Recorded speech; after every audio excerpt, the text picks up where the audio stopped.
Dear students, the topic is aortic arches in vertebrates. Just when the heart is forming below the pharynx in the mid-ventral line, a blood vessel called ventral aorta also arises below the pharynx in the mid-ventral line. This ventral aorta grows backwards to join the corners of heart and also grows anteriorly and divides into two branches which goes dorsally in the mandibular region and run backward as paired dorsal aortae. The paired dorsal aortae from both sides join in the mid-dorsal line to form the dorsal aorta proper. Subsequently, a number of vessels arise connecting the ventral aorta and the paired dorsal aortae, each coursing between adjacent pharyngeal pouches just anterior to the visceral cleft. These connections are called aortic arches. Dear students, in this session, we are going to discuss about origin and development of aortic arches, basic pattern of aortic arches, modification of aortic arches in vertebrates during evolution. Finally, we can conclude with a comparative account of aortic arches among vertebrates. We can see basic pattern of aortic arches or a basic pattern of aortic arch. That means embryonic aortic arch. Embryonic aortic arch. During the embryonic stages, 6 pairs of aortic arches develop in most gnathostomes. You know what are gnathostomes? Jawed vertebrates, and are named according to the name of the visceral cleft. The first arch is called mandibular arch and the second one is hyoid. The remaining third, fourth, fifth and sixth are aortic arches. The heart pumping blood into the aortic arches via ventral aorta. These aortic arches carry blood to the lateral dorsal aorta from where it goes either to the head region or to the posterior region through the dorsal aorta. These diagrams explain the basic pattern of aortic arches.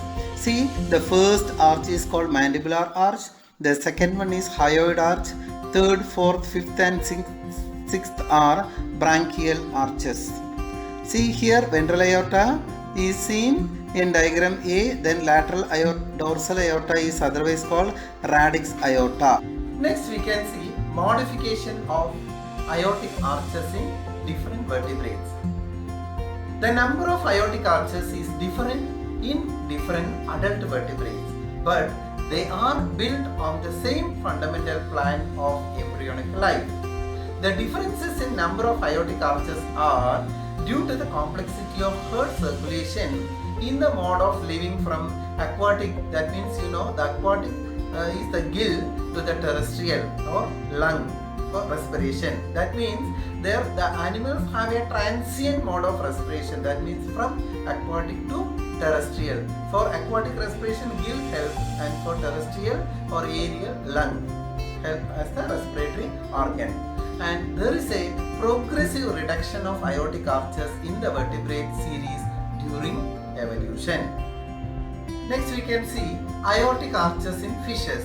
In fishes, aortic arches break up into afferent and efferent branches because of the presence of internal gill. Let we can see the modification of aortic arches in fishes. Aortic arches in fishes. In elasmobranch, the primitive elasmobranch heptangus has only 7 pairs of aortic arches, whereas Selachians have only 6 pairs of aortic arches. Scalodon has 5 pairs of functional aortic arches. The first pair is reduced or disappears. In teleos, 4 pairs of aortic arches remain. In most teleos or bony fishes, the first and second aortic arches tend to disappear, and thus only third, fourth, fifth and sixth pairs of aortic arches remain functional. In lungfishes, dipnoi, third, fourth, fifth and sixth aortic arches are functional. A set of pulmonary artery arises from the sixth aortic arches near the dorsal aorta. In dipnoi, third and fourth aortic arches do not become interrupted by gill capillaries because gill lamellae are absent in this region, although fourth arch bears an external gill. A pulmonary arch sprouts from left and right sixth aortic arch and supplies the swim bladder. Aortic arches in amphibian. When we examine the aortic arches in amphibian, it is due to the presence of lung as the main respiratory organ. The importance of gills is diminished. Aortic arches in amphibians. In urodeles, 4 pairs of aortic arches, third to sixth, are functional in general. Fifth pair is present in reduced state but absent in siren amphiuma. Third pair forms the carotid artery and the fourth pair forms the systemic arches. The radix or lateral aorta between third and fourth arches may persist as a vascular connection called ductus caroticus. Sixth pair forms the pulmonary arteries which supply blood to skin and lungs. Sixth arch remain connection with the radix aorta called ductus arteriosus. In anurans, during embryonic life, third, fourth, fifth and sixth arches are present.